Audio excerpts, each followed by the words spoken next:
네, 시청자 여러분 안녕하십니까? 뉴스타트 2부 시작합니다. 가상자산 거래소에서 상식 밖의 대형 사고가 또 터졌습니다. 빗썸이 비트코인 62만 개를 잘못 지급한 건데요. 심지어 보유 비트코인보다 15배나 많았는데도 차단하는 시스템은 작동하지 않았습니다. 막대한 자산을 다루는 거래소 시스템이 구멍가게 수준이었던 셈입니다. 관리 감독 강화는 더 미룰 수 없는 과제가 됐습니다. 일본 중의원 선거에서 집권 자민당이 압승을 거뒀습니다. 다카이치 사나이 총리표 정책에 힘이 실리게 됐는데요. 당장 이른바 엔저 현상이 더 길어질 가능성이 커 보입니다. 이건 우리 원달러 환율에도 직접 영향을 미치게 되는데요. 일본발 변수에 대한 사전 대응이 중요하겠습니다. 그럼 이 시각 주요 뉴스부터 살펴보겠습니다. 오늘 아침 서울 기온이 영하 8도까지 내려가겠습니다. 이 추위는 낮부터 풀리고 수요일에는 전국에 눈이나 비가 오겠습니다. 더불어민주당이 추천했던 특검 후보를 두고 청와대 내부가 불쾌해하는 분위기가 역력합니다. 당청 간에 심상찮은 이상 기류가 흐르고 있다는 분석도 나옵니다.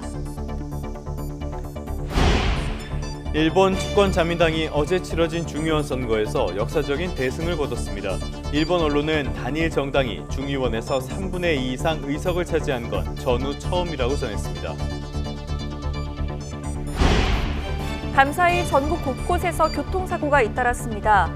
대구에선 지하철역 앞 추돌 사고로 화재가 발생했고 경기도 일산에선 음주운전 의심 차량이 버스를 들이받았습니다. 네, 첫 소식입니다. 이재명 대통령이 2차 종합특검을 이끌 특별검사로 조국혁신당이 권한 인사를 발탁했죠. 청와대 내부에선 더불어민주당이 추천했던 특검 후보를 두고 불쾌해하는 분위기가 역력합니다. 과거 이 대통령에게 불리한 진술을 했던 김성태 전 쌍방울 회장의 변호인 출신을 올렸기 때문인데 다른 현안들과 맞물려 당청 간에 심상치 않은 이상 기류가 흐르고 있다는 우려가 나옵니다. 강진원 기자입니다. 더불어민주당이 2차 종합특검 후보로 추천했던 전준철 변호사는 대표적 당권파로 꼽히는 이성윤 최고위원과 가까운 인물로 알려졌습니다. 이 최고위원이 서울중앙지검장 시절 핵심 보직인 반부패 부장을 맡아 이성윤 사단으로 불렸기 때문입니다. 그런데 전 변호사가 과거 불법 대북 송금 사건 재판에서 이재명 대통령에게 불리한 진술을 했던 김성태 전 쌍방울 회장도 변호했다는 사실이 알려지면서 청와대 내부가 들끓었습니다. 복수의 청와대 관계자는 YTN에 민주당이 김 전 회장을 변호한 이력이 있는 인물을 추천한 걸 불편하게 여기는 분위기라고 밝혔습니다. 사전에 이런 경력을 몰랐다면 검증의 문제, 알고 추천했다면 더 큰 문제라며 다소 격앙된 목소리도 일각에선 나오는데 이 대통령 또한 불쾌한 반응을 보인 것으로 전해졌습니다. 다만 당청 갈등이 주목받는 걸 우려해서인지 공식 대응은 자제하는 모습인데 대신 여당 내 비당권파가 십자포화를 퍼부었습니다. 김성태의 변호인이었던 전준철 변호사를 추천한 것은 이재명 대통령에 대한 배신이며 민주당 당론에 대한 명백한 반역입니다. 권리당원 1인 1표제에 이어 조국혁신당과 합당 문제까지 가뜩이나 아슬아슬한 여권 내 갈등에 기름이 부어지자 지도부는 진화에 나섰습니다. 당의 인사 검증 실패로 대통령님께 누를 끼쳐드린 데 대하여 죄송하다는 입장을 가지고 있습니다. 여당의 최고 책임자인 정청래 대표가 특검 추천 문제에 대해선 사과의 뜻을 밝혔지만 당청 간 미묘한 긴장 관계는 다른 현안에서도 감지됩니다. 정 대표가 조국혁신당과의 합당을 추진하는 방식과 시기, 그리고 민주당이 이 대통령의 생각과 달리 검찰청 폐지 이후 신설될 공소청에 보안 수사권이 아닌 보안 수사 요구권만 줘야 한다고 결론 낸 게 대표적입니다. 저는 보안 수사를 안 하는 게 맞다고 생각해요. 그러나 예외적으로 필요한 경우가 있어요. 억울한 범죄 피해자가 구제받을 수 있게 가해자를 처벌을 제대로 하는 거. 그거 해야죠. 집권 2년차 국정운영 성과를 본격적으로 내야 할 시기인 만큼 당청 원팀을 거듭 강조할 것으로 보이지만 수면 아래에선 불신의 씨앗이 계속 자라고 있다는 분석도 적지 않습니다. YTN 강준원입니다. 이렇게 이른바 명청 갈등에 대한 우려가 커지는 가운데 더불어민주당과 정부, 청와대 고위 인사들이 한자리에 모였습니다. 노골적인 신경전 속에 당정은 대미투자특별법과 부동산, 또 새벽 배송 같은 쟁점 입법 전략을 마련했습니다. 조은지 기자입니다. 새해 처음으로 열린 고위 당정협의회, 청와대와 민주당의 불협화음을 보여주듯 대기실엔 썰렁한 기운이 감돕니다. 정청래 대표가 말을 붙여보지만 돌아오는 건 어색한 침묵뿐. 비서실장이 돈을 너무 많이 벌어온 것 같아요.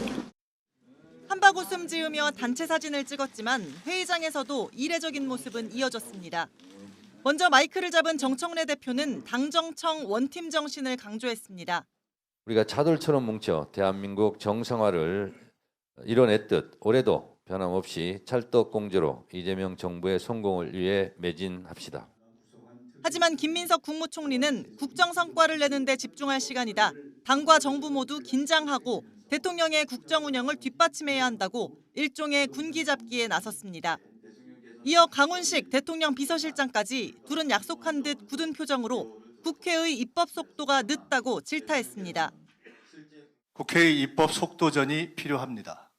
정부의 기본정책 입법조차 제때 진행되지 못해 안타깝습니다. 정부와 청와대가 아무리 좋은 정책을 준비해도 법적 토대가 마련되지 않으면 실행에 옮길 수 없습니다. 실질적인 성과는 결국 입법에서 완성됩니다. 공개 발언에서 긴장감을 노출한 당정은 이어진 비공개 회의에선 합당이나 특검 추천, 검찰개혁 법안 등 쟁점 정치 현안은 언급하지 않은 걸로 파악됐습니다. 당정은 대형마트 새벽 배송 허용을 골자로 한 유통산업발전법 개정을 추진하고 주택시장 안정을 위해 국무조정실 산하 부동산 감독원을 설립하는 것에 의견을 모았습니다. 대미투자특별법 등 2월 임시국회에 처리할 우선 통과 법안도 129개를 선정했습니다. YTN 조은지입니다.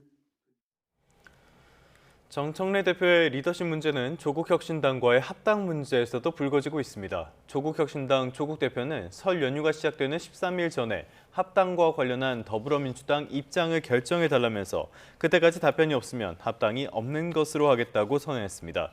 조 대표는 기자간담회에서 별도 정당으로 선거 연대를 이룰 것인지 아니면 하나의 정당 안에서 가치와 비전 경쟁을 할 것인지 민주당은 가야 할 길을 명확히 선택해달라고 촉구했습니다. 그러면서 새 정부 출범 1년도 지나지 않은 시점에 총선 공천권을 가질 당권과 차기 대권을 두고 권력투쟁을 벌이는 집권 여당이 있었느냐면서 내부 권력투쟁을 이기기 위해 우당인 혁신당을 이용하지 말라고 비판했습니다.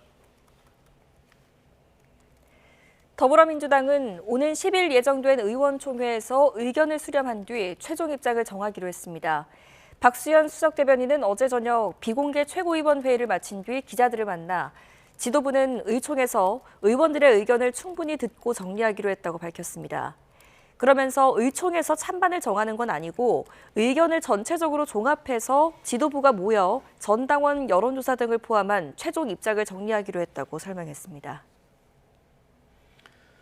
국민의힘도 시끄럽긴 마찬가지입니다. 그리고 그 중심엔 장동혁 대표, 한동훈 전 대표가 있죠. 한 전 대표가 지명된 지 열흘 만에 대규모 토크 콘서트를 열고 지지층과 소통했습니다.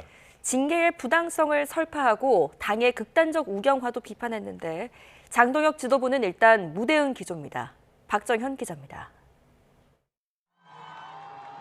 잠실체육관 3층까지 15,000석이 지켜내자는 응원 물결로 빼곡합니다. 제명 이후 꼭 열흘 만에 공개 활동에 나선 국민의힘 한동훈 전 대표는 지지자들과 교감하며 울컥 눈물도 보였습니다. 제명을 당해서 앞에 붙일 이름이 없습니다. 여러분 그냥 한동훈입니다. 2시간 반 동안 한 전 대표는 거의 모든 정치 현안을 언급했습니다. 가족들이 당원 게시판에 쓰는 걸 알았다면 말렸을 거라고 한 발 물러서면서도 제명은 이미 결론을 정하고 만들어진 조작감사라는 입장을 분명히 했습니다. 장동혁 대표를 극단주의 장사꾼에 빗댔고 당은 윤어게인 같은 극단 세력에 의해 장악됐다고 강도 높게 비판했습니다. 저를 제명하고 찍어내려던 사람들에게는 사실이 무언지는 중요하지가 않습니다. 결국 윤석열 대통령이 시작한 김옥균 프로젝트를 장동혁 대표가 마무리한 것입니다. 오는 2월 출마 여부는 밝히지 않았지만 적어도 제풀에 꺾여 그만두진 않겠단 말로 정치권 복귀를 시사했습니다. 토크 콘서트에는 친한계 의원 10여 명과 전현직 당협위원장들이 자리를 지켰습니다. 앞선 제명규탄 집회부터 대규모 콘서트까지 당적박탈과 상관없이 여전한 존재감을 입증했다는 게 한 전 대표 측 평가입니다. 다만 연이은 세과시 무력 시위에도 장동혁 지도부는 무대응으로 일관하고 있습니다. 재신임을 묻고 싶으면 직을 걸라는 제안에 친한계를 포함해 아무도 나서지 못했고 한 전 대표가 이미 당박 인물인 만큼 굳이 맞대응의 이슈를 키워줄 필요가 없다는 계산입니다. 다만 지도부 노선 변화를 둘러싼 당내 압박은 현재 진행형입니다. 특히 한 전 대표에 이어 친한계 의원들로 징계 전선이 옮겨붙으면서 당내 균열이 더 깊어질 가능성을 배제할 수 없습니다. YTN 박정현입니다. 사건 사고 소식입니다. 밤사이 전국 곳곳에서 교통사고가 잇따랐습니다. 대구에선 지하철역 앞 추돌 사고로 화재가 발생했고 경기도 일산에선 음주운전 의심 차량이 버스를 들이받았습니다. 임혜진 기자입니다. 빼곡히 늘어선 차량 너머로 시뻘건 화염이 솟구칩니다. 어제 저녁 대구 지하철 2호선 내당역 근처 도로에서 발생한 추돌 사고가 화재로 이어진 겁니다. 피해 차량 운전자인 70대 여성이 병원으로 옮겨지는 등 4명이 다쳤고 흘러나온 연료에 불이 붙어 차량 2대가 모두 탔습니다. 승용차 뒤쪽이 종이장처럼 찌그러졌습니다. 오늘 새벽 충남 천안시 경부고속도로 독립기념관 나들목 근처에서 서울 방향으로 달리던 차량 3대가 잇따라 부딪혔습니다. 차량이 크게 파손됐지만 다친 사람은 없었습니다. 음주라든가 이런 특이사항 같은 건 혹시 있나요? 금지는 없는데 그거 뭐 있는지 조사 중이에요. 부산에선 시청 주차장에 주차 중이던 승용차에서 난데없이 불이 붙었습니다. 운전자가 즉시 대피해 다친 사람은 없었지만 차량이 모두 탔고 주변에 세워진 차량도 불에 타거나 그을리는 피해를 봤습니다. 어젯밤 경기도 일산에선 달리던 승용차가 갓길에 세워져 있던 버스를 들이받았습니다. 이 사고로 40대 승용차 운전자가 다쳐 병원으로 옮겨졌는데 경찰은 음주 상태에서 운전대를 잡은 것으로 보고 정확한 경위를 조사하고 있습니다. YTN 임혜진입니다. 그제 경북 경주에서 발생한 산불이 진화와 재발화를 반복한 끝에 만 하루 만에 꺼졌습니다.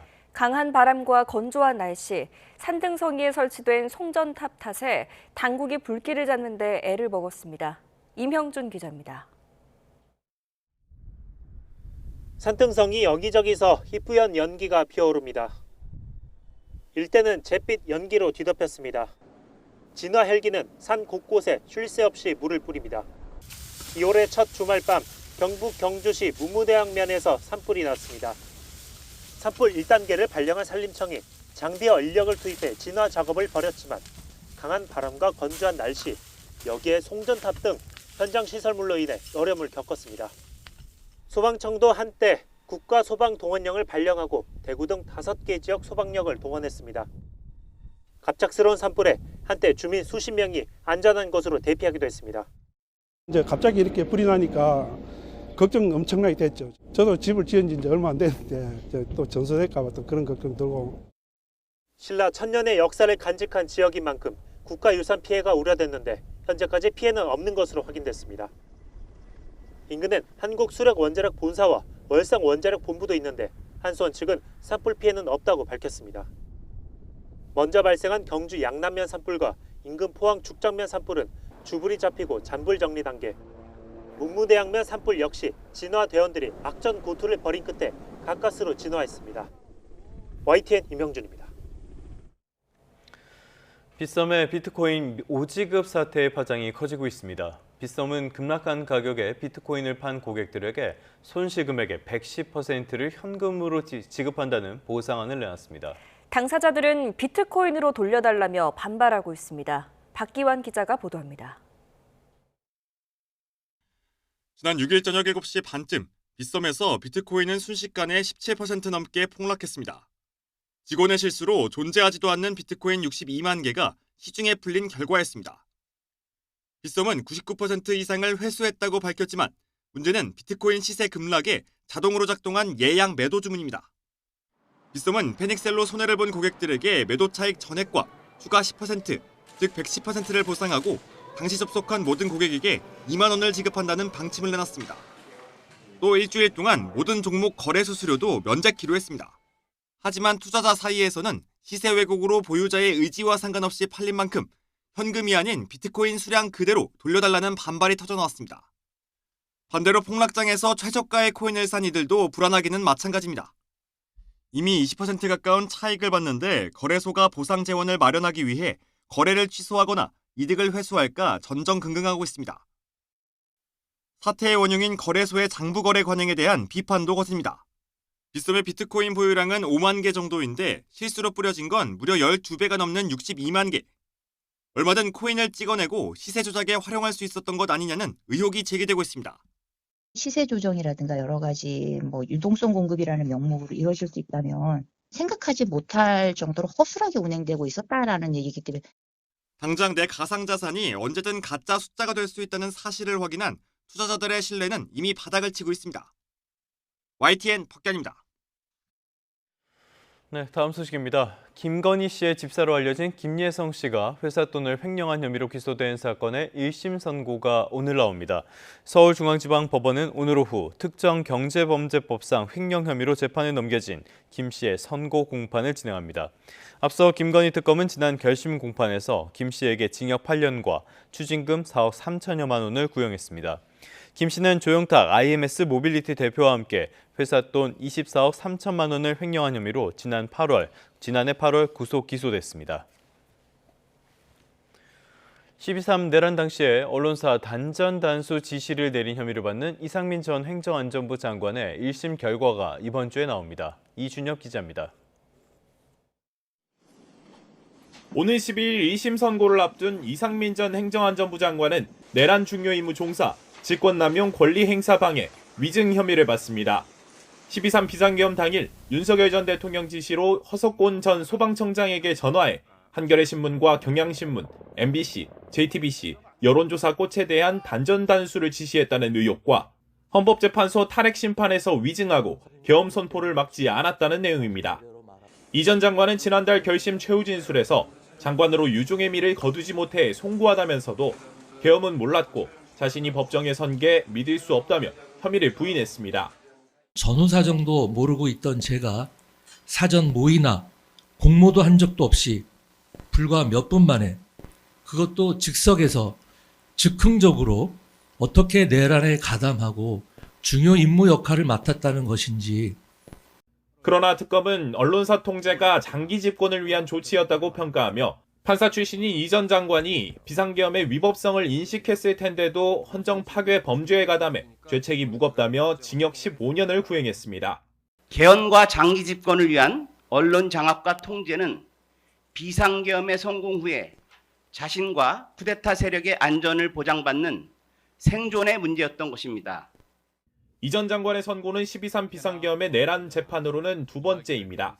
지난 한덕수 전 국무총리 선고에서 재판부는 계엄을 내란으로 정의하는 동시에 이 전 장관과 언론사 단전 단수 방안을 논의한 혐의도 유죄로 인정했는데 이런 판단이 유지될지 주목됩니다. YTN 이준엽입니다. 12.3 비상계엄에 연루돼 중징계 처분을 받은 군 장성 등 23명이 국방부에 한거한 것으로 파악됐습니다.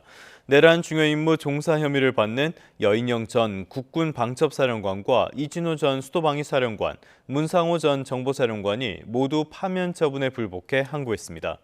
또 계엄버스 구성에 관여한 고현석 전 육군본부 참모처장과 계엄사령부 편성과 운영에 관여한 이재식 전 합참 전비태세 검열차장 등도 파면 징계에 불복했습니다.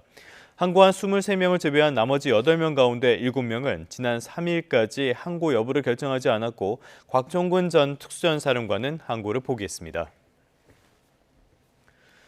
경찰이 윤 전 대통령 파면 직후에 대통령실 PC 초기화를 지시한 의혹을 받는 정진석 전 대통령 비서실장을 소환했습니다.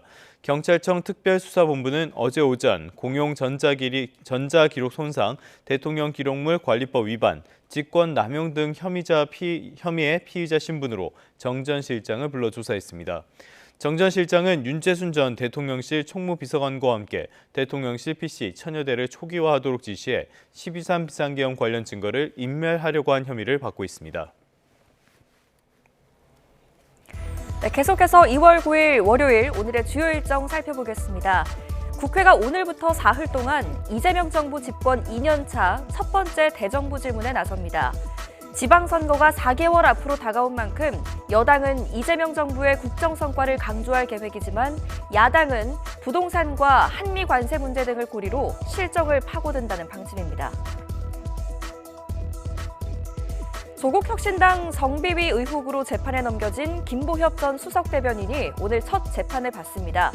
김 전 대변인은 2024년 7월 택시 안에서 같은 해 12월엔 노래방에서 여성 당직자 A씨에게 신체 접촉을 했다는 혐의를 받고 있지만 김 전 대변인은 성추행은 없었다고 주장하고 있습니다. 행정안전부는 오늘부터 오는 20일까지 불법 현수막 설치 실태를 집중 점검하고 법령을 위반한 현수막을 일제 정비한다고 밝혔습니다. 합동점검반은 금지 장소에 설치된 현수막과 또 혐오, 비방성 내용을 담은 정당 현수막, 미신고 명절 인사 현수막 등을 집중적으로 단속할 예정입니다. 지금까지 오늘의 주요 일정이었습니다. 다음 소식입니다. 서울에 사는 2030 세대의 무주택 가구 수가 100만 명을 육박하면서 역대 최다를 기록했습니다. 청년들의 내 집 마련이 갈수록 어려워지기 때문인데요. 이런 가운데 부동산 시장의 분위기가 다소 달라진 기류도 감지됩니다. 오동권 기자입니다. 전국의 2030 청년 세대의 무주택 가구 수가 360만을 넘어서며 역대 최고치를 기록했습니다. 특히 서울만 무주택 가구주가 100만에 육박해 역대 최고치를 경신했습니다. 집을 가진 청년 수도 갈수록 줄어 39세 이하 유주택자는 수도권 서울 모두 지난해 최저치를 기록했습니다. 주택 소유율도 서울이 17.9%에 머물러 2030 가구주 10명 중 8명 이상이 집을 소유하지 못한 상황입니다. 주거 비용 부담도 빠르게 커지고 있습니다.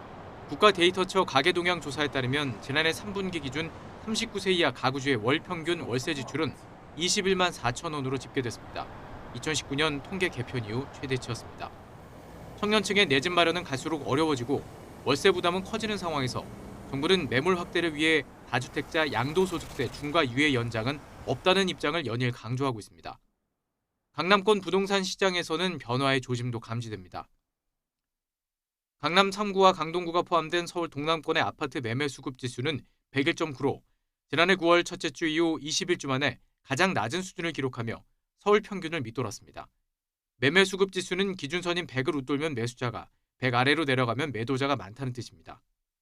세금 부담을 의식한 다주택자들의 매물이 나오며 서울 동남권에서 매도자 우위가 다소 약해진 것으로 평가되고 있습니다. 다만 아직 가격 흐름이 완전히 꺾였다고 보기는 어렵다는 평가도 나옵니다. 호가를 낮춘 일부 매물이 나온다고 하더라도 매수자 심리가 관망세를 보이는 데다가 대출 문턱도 높아서 거래가 활발하게 이루어지기는 어려울 것 같고요. 청년층은 집을 살 여력이 부족하고 고가주택 시장은 대출 규제로 움직이기가 어려운 상황. 변화의 신호는 조금씩 나타나고 있지만 가격 안정으로 이어질 수 있을지는 아직 미지수입니다. YTN 오동건입니다. 부동산과 관련해 고강도 경고 메시지를 이어가는 이재명 대통령이 건설 임대가 아닌 매입 임대를 계속 허용할지에 대한 국민 의견을 공개적으로 물었습니다. 이 대통령은 SNS에 집을 안 팔면 손해를 볼 것이라는 대통령의 압박에 매물이 점진적으로 늘고 있다는 취지의 기사를 공유하며 이렇게 적었습니다. 이어 임대용 주택을 건축했다면 몰라도 임대 사업자 등록만 하고 집을 얼마든지 사모을 수 있다는 게 이상하다고 지적했습니다. 이 대통령은 그러면서 한 사람이 수백 채씩 집을 사 모으도록 허용하면 수만 채 집을 지어 공급한들 부족할 수밖에 없지 않겠느냐고 반문하기도 했습니다. 경제 한 줄 뉴스입니다. 정부가 중소기업과 소상공인이 설 연휴에 어려움을 겪지 않도록 95조 원 규모의 자금 공급에 나섭니다. 국내 4대 시중은행이 지난해 사상 최대 실적을 기록했지만 부실 대출이 빠르게 늘면서 은행 건전성 지표는 코로나19 이후 가장 나빠진 것으로 나타났습니다. 금융당국이 금 직거래에 나섰다가 보이스피싱 일당의 자금 세탁에 연루되는 사례에 대한 소비자 주의보를 발령했습니다. 삼성전자가 이번 설 연휴 이후부터 인공지능 가속기의 핵심 부품인 HBM의 차세대 모델 HBM4 본격 양산 출하에 돌입합니다. 지난해 국내 하이브리드차 판매 비중이 처음으로 30%를 돌파하며 역대 최대를 기록했습니다. 지금까지 경제 한 줄 뉴스였습니다. 다음 소식입니다. 영하 25도 안팎의 강추위가 기승을 부렸지만 강원도 스키장과 눈썰매장은 나들이객들의 발길이 이어졌습니다. 개막을 앞두고 있는 겨울 축제장들도 추위를 반기며 막바지 준비에 속도를 내고 있습니다. 송세혁 기자입니다. 줄줄이 이어진 튜브 썰매가 하얀 눈 언덕을 미끄러져 내려옵니다. 굽이진 눈길을 돌 때마다 웃음과 환호성이 터져 나옵니다.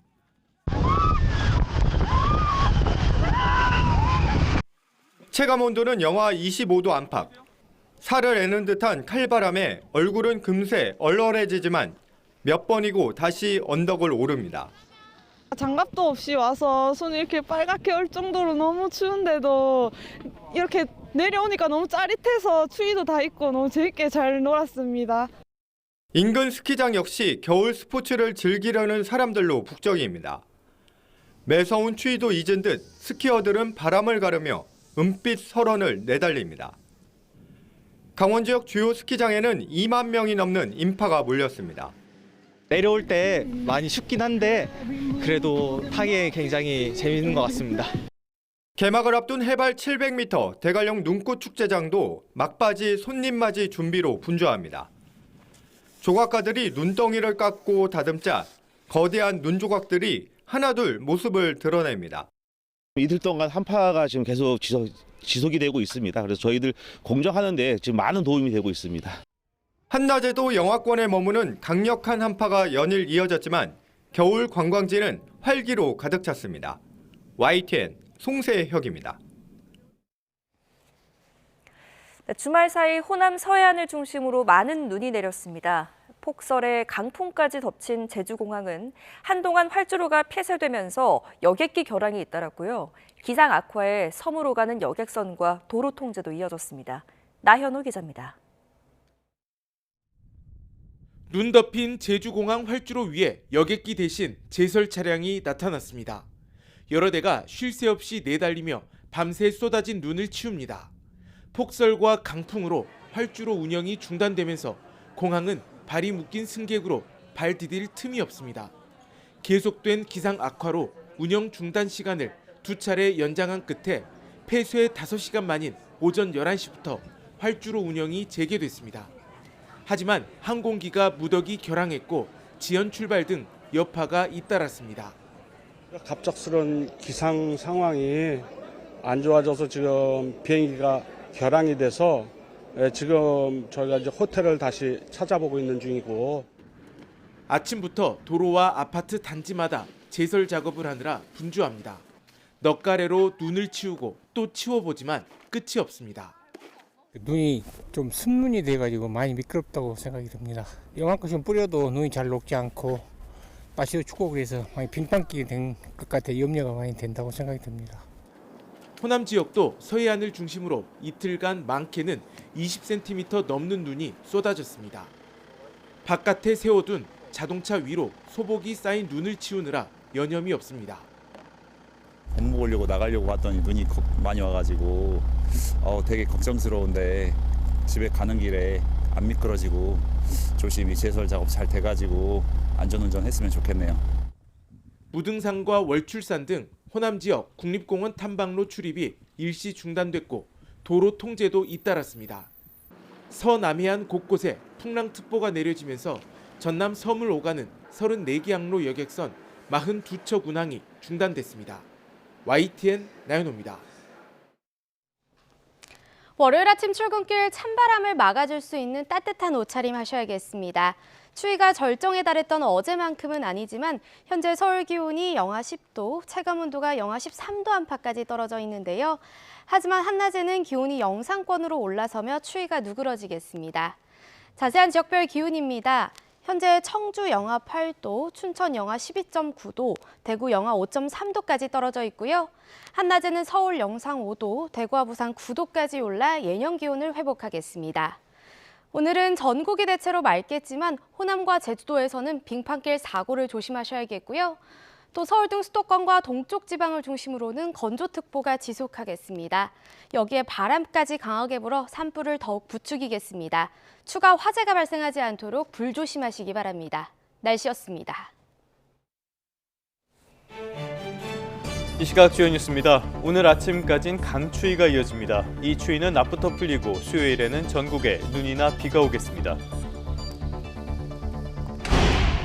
일본 집권 자민당이 어제 치러진 중의원 선거에서 역사적인 대승을 거뒀습니다.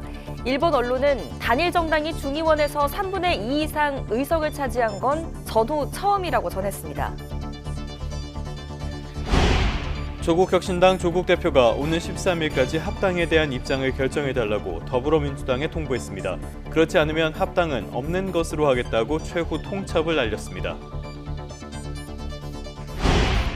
5지급 사태를 빚은 빗썸이 손실 금액의 110%를 현금으로 지급한다는 보상안을 내놨습니다. 당사자들은 비트코인으로 돌려달라며 반발하고 있습니다. 네, 이번엔 일본으로 가보겠습니다. 일본 중의원 선거에서 집권 여당 자민당이 역대 최다 의석을 확보하는 대승리를 거뒀습니다. 자민당은 전체 의석의 3분의 2 이상을 차지하면서 단독으로 개헌을 발의할 수 있는 의석수도 넘어섰습니다. 조용성 기자입니다. 압승을 예측한 출구조사 결과에 자민당 곳곳에서 환호가 울렸습니다.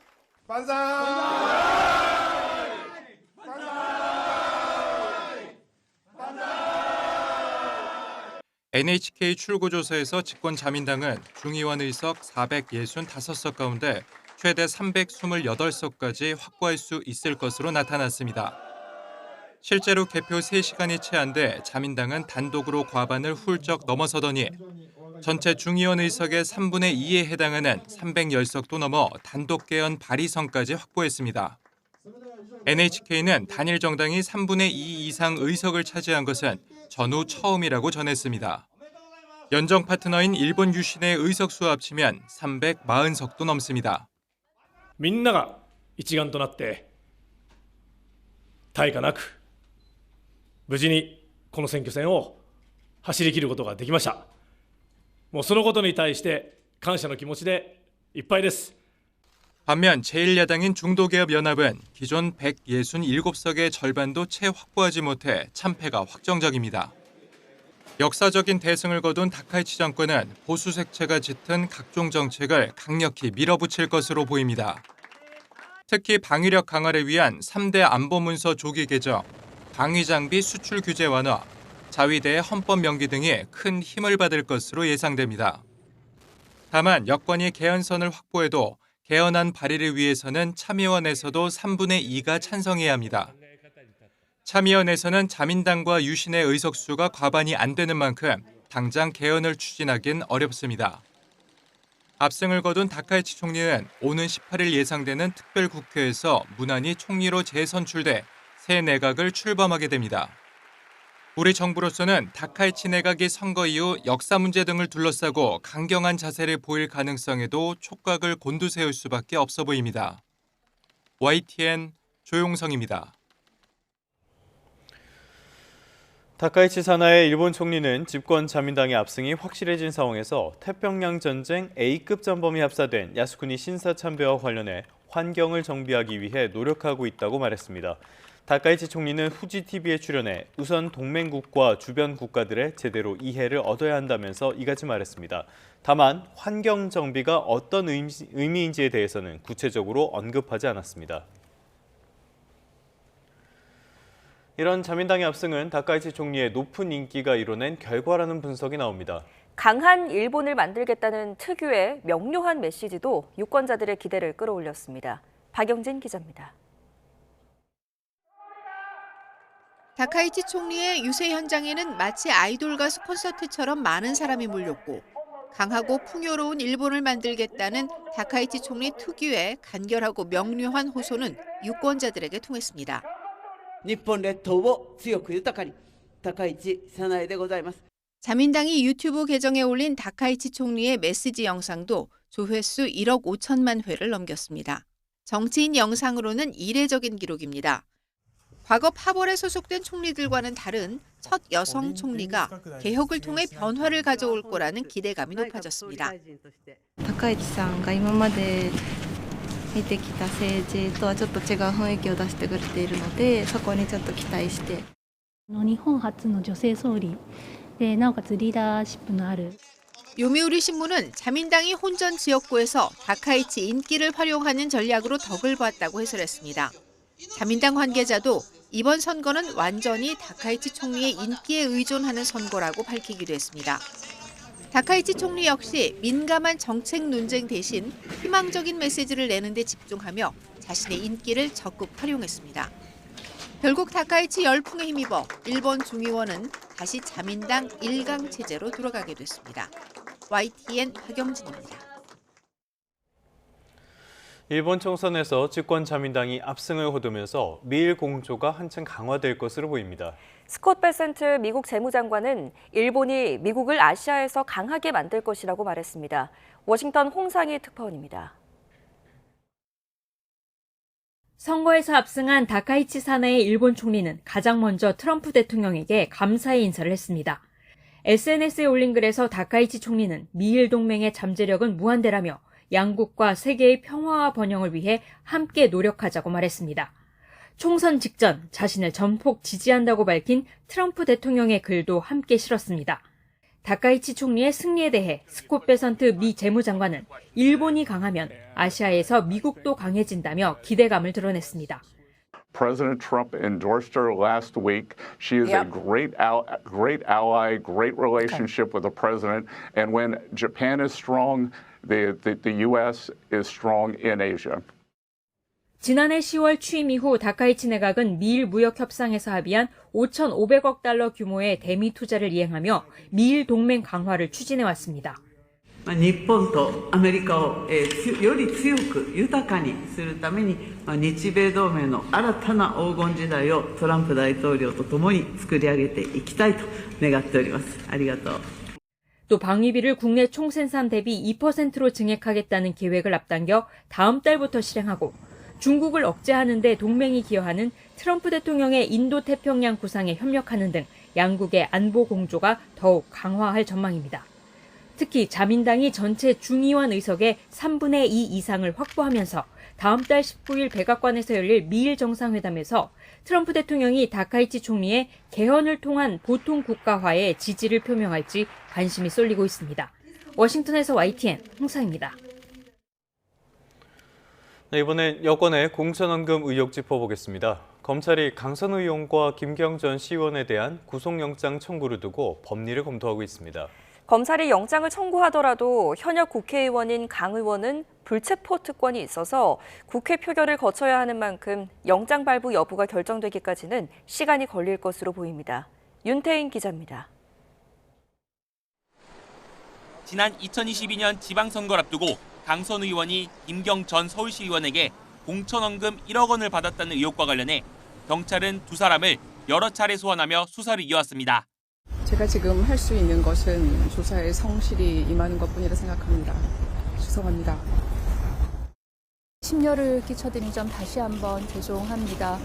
오늘 조사에서도 성실하게, 충실하게 최선을 다하겠습니다. 경찰은 지난 5일 두 사람에 대한 구속영장을 신청했고 검찰이 구속영장 청구를 두고 법리 검토를 이어가고 있습니다. 특히 강선 의원의 경우 현역 국회의원 신분이라 회기 중 국회 동의 없이 체포나 구금되지 않는 불체포 특권이 있어서 곧바로 법원이 영장 발부 여부를 판단하지 않습니다. 검찰에서 현직 국회의원에 대해 영장을 청구하면 체포 동의 여구서가 대검과 법무부, 대통령 재가를 거쳐 국회에 제출됩니다. 이후 처음 열리는 본회의에 체포 동의안이 보고되면 24시간 이후 72시간 이내에 표결이 이뤄져야 합니다. 이때 재적 의원의 과반 출석, 출석 의원의 과반 찬성으로 체포 동의안이 가결되면 그때부터 법원이 영장실질심사를 열 수 있습니다. 22대 국회에서 구속영장이 청구된 의원은 모두 3명으로 이들에 대한 구속 여부가 결정되기까지는 검찰의 영장 청구를 기준으로 짧게는 20일, 길게는 한 달가량이 걸렸습니다. 만약 검찰이 휴일 직후 영장을 청구하고 법원과 법무부 등 후속 절차가 이어지면 이번 주에 예정된 국회 본회의에 보고가 이뤄질 수 있습니다. 하지만 법리 검토가 좀 더 길어진다면 국회 보고 등이 설 연휴 이후로 미뤄질 가능성도 있습니다. YTN 윤태인입니다. 경찰이 김경전 서울시 의원에 대해 공천헌금 의혹에 이어 CES 무료 출입증을 사적으로 유용했다는 의혹과 관련해서도 수사에 나섭니다. 서울 강서경찰서는 오늘 오전 김 전 시의원을 직권남용 권리행사방해 등 혐의로 고발한 이상욱 정의당 강서구 위원장을 고발인 신분으로 불러 조사합니다. 이 위원장은 김 전 시의원이 공직자 지위로 피감기관인 서울관광재단 등을 통해 한 장에 100만 원이 넘는 가전 IT 전시회 CES 출입증 11장을 받았다고 주장했습니다. 또 이 출입증을 자신의 선거를 도울 지인에게 제공해 공무 목적이 아닌 사적으로 출입증을 유용했다며 지난달 경찰에 고발장을 접수했습니다. 가사 도우미 성폭행으로 물의를 빚은 적이 있는 DB그룹의 김준규 회장이 또 검찰 수사를 받게 됐습니다. 공정위는 김 회장이 복지재단에 많은 회사를 숨겨놓고 이 회사들을 그룹의 지배력 유지와 사익을 위해 활용했다며 검찰에 고발하기로 했습니다. 이승은 기자입니다. 동국사회복지재단은 지난 1990년 DB그룹 계열사와 강원 지역 유력 인사들의 출자로 만들어졌습니다. DB그룹은 공시대상 기업 집단이자 상호 출자 제한 기업 집단이지만 이 재단은 비영리법인이어서 지난 99년부터 계열사 신고에서 제외됐습니다. 그런데 공정거래위원회는 재단과 산하 15개 회사가 적어도 2010년부터 사회공헌을 벗어나 총수일가 지배력 유지와 사익을 위해 활용됐다고 밝혔습니다. DB그룹 지배구조상 김준기 회장 일가의 지배력 유지를 위한 핵심 계열사는 DBINC와 DB하이텍입니다. 2010년 DB하이텍의 경영 상황이 좋지 않자 재단 회사들은 647억 원을 대출받아 부동산을 사줬고 DB손해보험에 팔았습니다. 재단 회사들은 또 DBINC가 돈이 필요해 DB하이텍 지분을 팔아야 할 때 사주기도 했고 상황이 어려운 그룹 계열사의 유상증자에 참여하기도 했습니다. 특히 DB하이텍의 부동산을 사주고 371억 원을 받은 재단 회사는 김 회장에게 200억 원 안팎의 돈을 빌려주고 받기를 반복했고 결국 220억 원을 들여 DB하이텍 주식을 사들이기도 했습니다. 김 회장 사금고처럼 쓰이다 대외적으로 총수의 지분율이 낮은 것처럼 보이는데 활용된 겁니다. DB그룹은 이런 활동을 공정위에 신고하지 않았고 외부에도 쉬쉬했습니다. 2023년 작성된 내부 조직도입니다. 동국재단은 점선으로 표시돼 있고 조직도를 관계사에 배포할 경우 재단 부분을 삭제하라고 적혀 있습니다. 공정위는 김 회장이 공시대상 기업 집단 지정제도의 근간을 흔들었다며 지정자료 허위 제출로 검찰에 고발하기로 했습니다. 은폐한 회사를 총수 개인을 위해서 직접적으로 활용한 경우까지는 드문 편인데 법적 규제를 받는 기존 계열사 대신 적극적으로 위장 계열사들을 활용한 것이 매우 특징적입니다. 재단 산하 회사들이 계열사로 편입됨에 따라 DB그룹은 계열사 부당 지원과 총수 일가 사익 편취 혐의로도 조사를 받게 됐습니다. YTN 이승은입니다. 정부가 의대 정원을 늘리지 않으면 의사 4천여 명이 모자랄 것으로 보고 이번 주 의과대학 정원 증원 규모를 확정하기로 했습니다.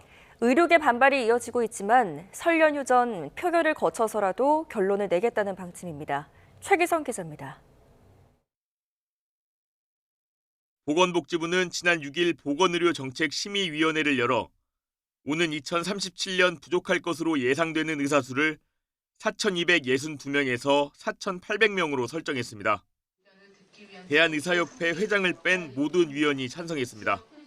지역 필수 공공의료 강화라는 공통의 목표 하에서 지혜를 모아주시고 논의를 해주시기를 당부를 드립니다. 공공의대와 신설의대가 오는 2030학년도부터 신입생을 뽑기로 한 점 등을 고려해 부족 인력에서 600명을 제외하면 증원 논의 범위는 3,662명에서 4,200명 수준입니다. 복지부는 교육의 질 확보와 의료 현장 의견을 종합적으로 고려해 현장에 과도한 부담이 되지 않도록 증원 상한을 설정하기로 했다고 밝혔습니다. 또 지역 필수 의료 인력 양성에서 국립대학교 역할 강화와 소규모 의대의 적정 교육 인원 확보 등을 고려해 차등 적용하기로 했습니다. 증원 규모는 오는 10일 회의에서 최종 확정될 예정입니다. 의견 차이가 좁혀지지 않으면 표결 절차를 거칠 가능성도 있습니다. 앞서 의사협회는 부실한 추계와 왜곡된 자료를 근거로 무책임한 결정을 강행한다면 행동에 나설 것이라는 입장을 밝혔습니다. YTN 표기성입니다.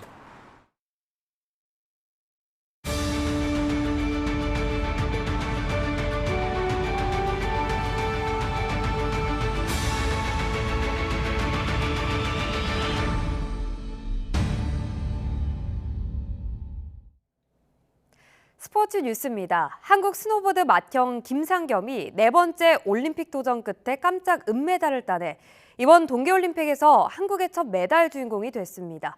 한국 올림픽 통산 400번째 메달입니다. 이대건 기자입니다.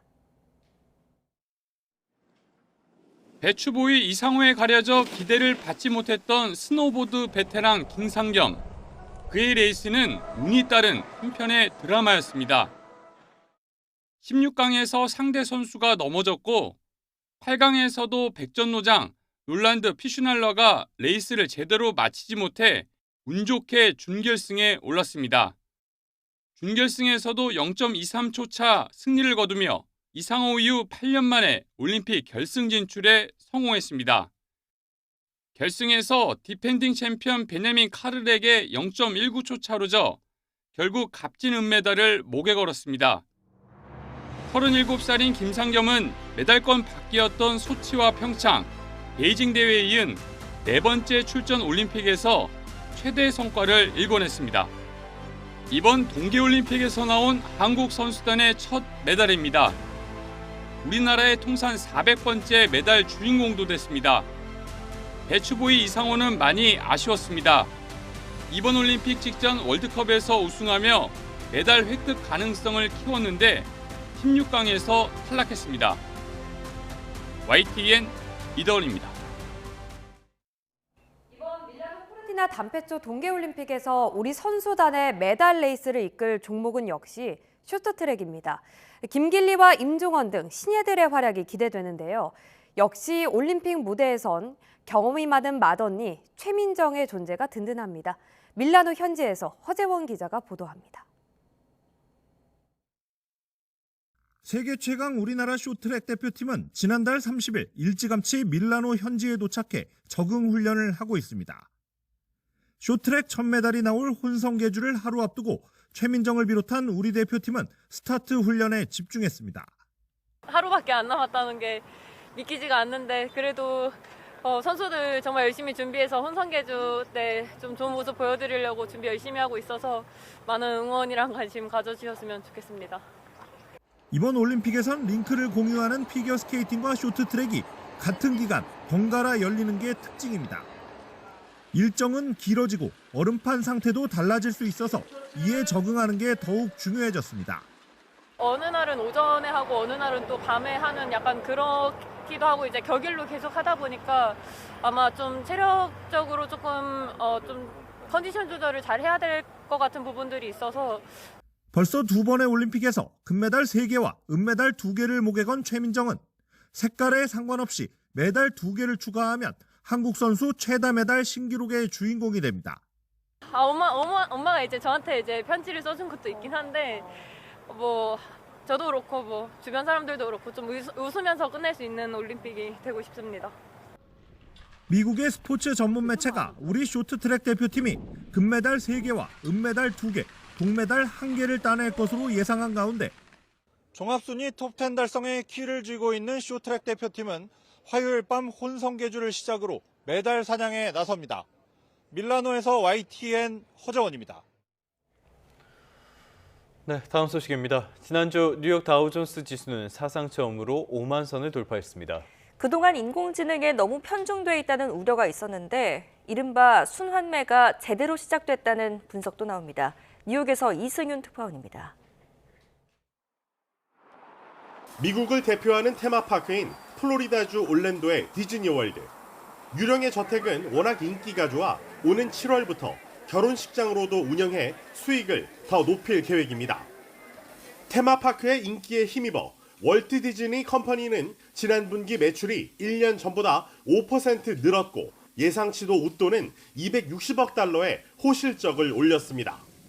테마파크 등 체험 사업 매출이 처음으로 100억 달러를 돌파한 덕에 테마파크 총괄인 조시 다마로 회장은 디즈니의 최고 경영자로 발돋움했습니다.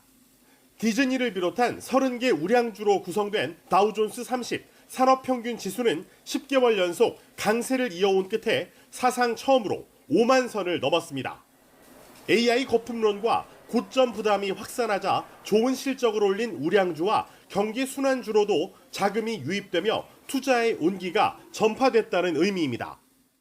Today, it seems that the AI trade in the U.S. is, back to being questioned. I think the last couple of days we actually saw more rotation out of that into other sectors. AI 고점 부담 속에서 경기 순환주의 약진은 뉴욕 증시가 AI 편중 대신 건강한 순환을 보인다는 측면에서 투자자들에게 반가운 소식입니다. 반면 기술주 중심의 나스닥 지수는 지난해 4월 상호관세 충격 이후 처음으로 사흘 연속 1% 이상 하락했습니다. AI가 소프트웨어 산업을 잠식할 것이란 공포감과 AI 데이터 센터에 대한 과도한 자본적 지출에 대한 우려가 겹친 여파로 풀이됩니다. 이번 주 뉴욕 증시는 최근 둔화 추세를 보이는 고용 지표와 재상승 조짐을 보이는 물가 지표에 따라 향방이 결정될 전망입니다. 뉴욕에서 YTN 이승윤입니다. 덴마크령 그린란드 병합을 추진해 전 세계를 흔들었던 트럼프가 이번에는 캐나다의 극단적인 분류 운동에도 개입했습니다. 캐나다를 51번째 주로 만들겠다고 공언해온 만큼 캐나다 연방을 와해시키려는 공작이라는 의혹까지 나오고 있습니다. 보도에 유토건 기자입니다. 캐나다 석유 산업의 거점인 엘버타주에선 일부 극단주의자들이 분리 독립을 요구하며 주민 투표를 추진하고 있습니다. 기후변화나 환경 문제를 이유로 석유 산업의 적대적인 연방 정부 때문에 지역 경제가 쇠퇴하고 있다는 불만이 누적된 결과입니다. 연방에서 탈퇴해 미국과 긴밀한 관계를 갖는 독립국가를 만드는 게 이들의 목표입니다. We have far more in common with people in Montana than we do in Ottawa and Montreal. 그런데 트럼프 행정부가 은밀하게 분리운동에 개입한 정황이 드러나 파문이 일고 있습니다. 엘버타주 분리운동 지도자는 지난해 3차례나 워싱턴을 방문해 국무부 관리를 만났다고 시인했습니다. 또 조만간 재무부 관리들을 만나 주민투표에서 승리할 경우 5천억 달러의 신용공여를 받을 수 있는지 타진하겠다고 밝혔습니다. 이런 보도가 나오자 캐나다 총리는 불쾌감을 숨기지 않았습니다. We expect the U.S. administration to respect Canadian sovereignty. I'm always clear in my conversation with President Trump to that effect. 집권 초기부터 캐나다를 51번째 주로 만들겠다고 공언한 트럼프 대통령은 최근까지도 노골적으로 야욕을 드러냈습니다. 지난달 말 워싱턴의 한 사교 모임 연설에선 캐나다와 그린란드, 베네수엘라를 차례로 병합하겠다는 농담 아닌 농담을 던졌습니다. 앞서선 세 나라 영토의 성조기를 합성한 이미지를 자신의 SNS에 올렸습니다. 스콧 베선트 재무장관도 극우 언론과의 인터뷰에서 엘버타주가 보유한 풍부한 천연 자원을 강조하며 사실상 분리운동을 부추겼습니다. 이에 따라 캐나다를 미국령으로 만들기 위한 사전 작업으로 연방을 와해시키려는 것 아니냐는 의혹이 계속 제기되고 있습니다. YTN 유토관입니다. 북한이 최고 의사결정기구인 노동당대회를 이번 달 하순에 개막한다고 발표했습니다. 북한의 대내외 정책 등 향후 5년을 미리 들여다볼 수 있는 자리인데요. 애초 예상보다는 일정이 조금 늦어졌습니다. 이종원 기자입니다. 북한 매체들은 9차 노동당대회가 이번 달 하순 평양에서 개막한다고 보도했습니다. 최대 명절 중 하나인 오는 16일 김정일 생일과 역시 공휴일인 17일 설날 이후 당대회에 들어갈 것으로 보입니다. 실속 있게 추진해온 데 대하여 긍정적으로 평가하시고 당 대회의 성과적 보장을 위한 원칙적 문제들과 세부적인 과업들을 밝히시었습니다. 노동당이 국가조직보다 위에 있는 북한에선 당대회가 최고 의사결정기구로 지난 5년간의 성과를 결산하고 향후 5년 동안 추진할 대내외 정책을 결정하는 자리입니다. 애초 예상보다는 일정이 늦춰진 건데 김정은 국무위원장의 최대 역점 사업들의 성과를 극대화하려는 계산이 깔린 것으로 보입니다. 지방발전 정책 등 건설 분야가 대표적으로 이미 지난해 말부터 새로 지은 지방공장과 병원, 온실농장 등 각종 준공식이 연이어 이어졌고 아직 평양 뉴타운격인 화성지구 4단계 준공식이 남아 있습니다. 9차 당대에는 핵을 가진 강대국이 인민이 먹고 사는 문제까지 해결하고 있다는 이른바 사회주의 전면적 발전의 비약적 도약을 선포하는 자리가 될 전망입니다. 대외 정책과 관련해선 노동당 규약 개정이 관전 포인트로 무엇보다 남북을 적대적 두 국가 관계로 명문화하고 민족이나 통일 관련 조문도 삭제할 것으로 보입니다. 우리는 명백히 우리와 한국이 국경을 사이에 둔 이질적이며 결코 하나가 될 수 없는 두 개 국가임을 국법으로 고착시킬 것입니다. 남측의 대화 제의엔 철벽을 유지하겠지만 미국에 대해선 오는 4월 트럼프의 방중이 변수가 될 수 있는 만큼 전략적 모호성을 유지할 거란 전망이 많습니다. 국방정책과 관련해선 남측보다 열세인 재래식 전력을 핵전력과 결합하는 핵재래식 병진 정책을 사실상 예고한 상태입니다.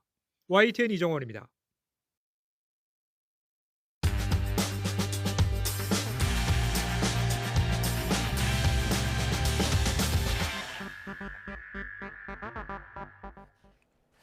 (2월 9일) 월요일 스타트 브리핑 시작합니다. 먼저 볼 서울신문 기사는 집 없는 서울 청년이 100만 가구에 달한다는 내용인데요. 서울에서 내 집 마련에 성공한 청년 비중은 17.9%로 역대 가장 낮습니다. 39세 이하 무주택 가구는 약 361만 가구, 그중 서울은 99만 가구로 집계됐습니다. 2015년부터 매년 꾸준히 늘더니 역대 최다를 찍었습니다. 청년의 주택 소유율을 보면 전국 평균이 26.3%, 수도권이 24.6%인데요. 서울은 17.9%로 뚝 떨어집니다. 그러니까 5명 중에 1명도 자기 집이 없다는 얘기죠. 주택 공급 절벽까지 맞닥뜨리면서 내 집 마련은 더 어려워지고 있습니다. 작년 민간 아파트 분양 물량은 전년보다 24%, 특히 서울은 절반이 넘게 줄어들었습니다. 이런 와중에 2030 세대의 소득 증가율은 전 연령대 중에 가장 낮습니다. 나이가 적을수록 주거비 비중도 커지는 걸로 나타났습니다. 내 집 없는 것도 서러워서 아프지라도 말고 오래오래 살면 좋을 텐데요. 안 아프고 사는 기간인 건강 수명이 70세 밑으로 내려갔다는 동아일보 기사 보겠습니다. 한국인의 건강 수명은 2022년 기준으로 69.89세, 70세를 밑돈 건 2013년 이후 9년 만에 처음입니다. 코로나19 팬데믹과 운동 부족, 배달 음식 이용 증가 등이 영향을 끼쳤다는 분석입니다. 특히 소득 수준별로 격차가 컸는데요. 상위 20%의 건강 수명이 72.7세, 하위 20%는 64.3세로 격차가 8.4세까지 벌어졌습니다. 서울 자치구별로도 건강 수명 격차가 두드러졌습니다. 가장 높은 서초구가 73.02세, 가장 낮은 금천구가 69.17세로 4살 가까이 차이가 납니다. 경제적 여건에 따라서 의료 접근성 격차가 벌어지면서 건강 불평등이 심해진 결과인데요. 저소득층의 건강관리 지원이 필요하다는 지적이 나옵니다. 끝으로 볼 한국일보 기사는 보건소장을 구하지 못해 속이 타는 지자체들 이야기인데요. 보건소장 구하기가 하늘의 별 따기인 이유, 바로 낮은 보수 때문입니다. 일반 의사 평균 연봉이 3억 원인데 보건소장은 7천만 원 수준입니다. 의사 면허 있는 사람을 보건소장으로 뽑아야 하는데 지역 근무까지 해야 하니까 지원자가 없는 거죠. 경기 여주시는 3차례 공모를 냈지만 1년 넘게 단 1명도 지원하지 않았다고 합니다. 강원 춘천시는 2년 넘게 보건소장이 빈자리였고요. 충북 청주시는 초유의 3개 보건소장 동시 공백 사태가 코앞이라 걱정입니다. 이 밖에도 많은 지자체가 비슷한 문제로 골머리를 앓고 있습니다. 지역 보건 체계에 문제가 생길 수 있는 만큼 대책 마련이 시급해 보이는데요. 보건소의 기능을 구분하고 또 처우도 현실화해야 한다는 목소리가 나옵니다. 2월 9일 아침 신문 살펴봤습니다. 지금까지 스타트 브리핑이었습니다.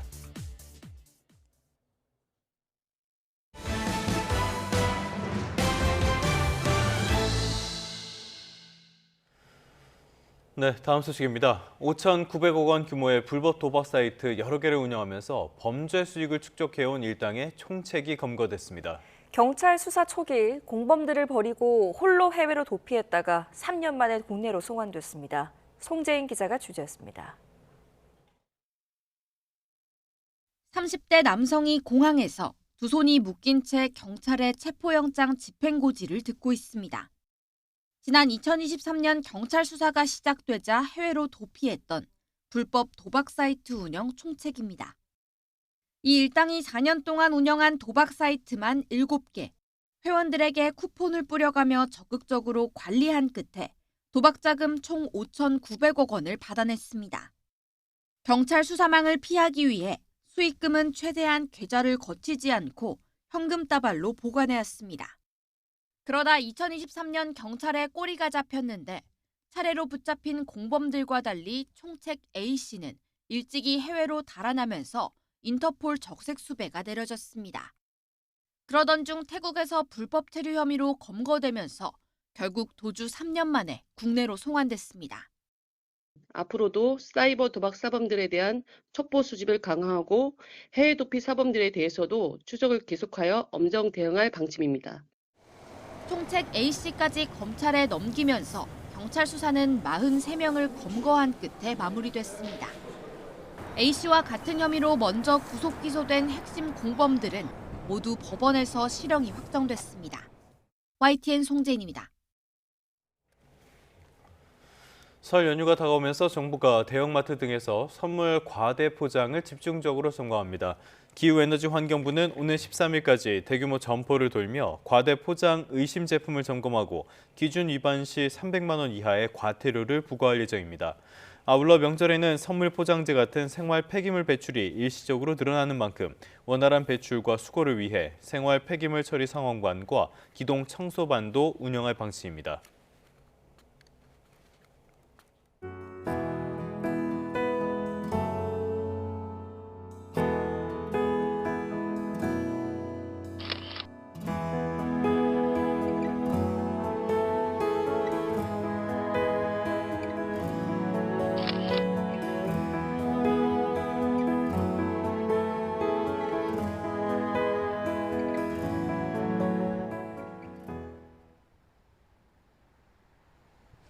월요일 아침 출근길 강추위의 여파가 남아 있습니다. 현재 시각 6시 45분, 서울 기온은 영하 10도, 찬바람의 체감 온도는 영하 13도 안팎까지 떨어져 있는데요. 추위가 절정에 달했던 어제만큼은 아니지만 여전히 예년 기온을 크게 밑돌고 있습니다. 나오실 때는 보온에 각별히 신경 써주시기 바랍니다. 현재 서울 등 일부 지역은 한파특보가 해제됐지만 중부와 전북, 경북 곳곳에 특보가 남아 있습니다. 현재 춘천 영하 12.9도, 안동 영하 12도, 대전 영하 9도까지 내려가 있는데요. 하지만 낮부터는 온화한 서풍이 불어들며 서울 영상 5도, 대구와 부산 9도까지 오르겠고요. 예년 기온을 회복하며 추위가 누그러지겠습니다. 오늘 전국이 쾌청하겠지만 서울 등 수도권과 동쪽 지방을 중심으로는 건조특보가 지속하겠습니다. 여기에 바람도 강하게 불어 산불을 더욱 부추기겠는데요. 곳곳에서 동시다발적으로 산불이 발생하거나 재발화 현상이 나타나고 있습니다. 추가 화재 사고 없도록 주의를 기울여 주시기 바랍니다. 내일과 모레 오전 사이에는 영동을 제외한 대부분 지역에 비나 눈이 내리겠는데요. 이에 따라 건조특보는 일부 해제 완화되겠지만 동쪽 지방은 특보가 지속할 가능성이 있겠습니다. 또 이번 주는 추위 대신 곳곳에서 미세먼지의 영향을 받을 전망입니다. 밤사이 호남과 제주도에 눈구름은 물러났지만 빙판길 사고가 우려됩니다. 출근길 보행자와 운전자 모두 교통안전에 각별히 유의하시기 바랍니다. 지금까지 YTN 원희다입니다. 뉴스타트 3부 잠시 뒤에 계속됩니다.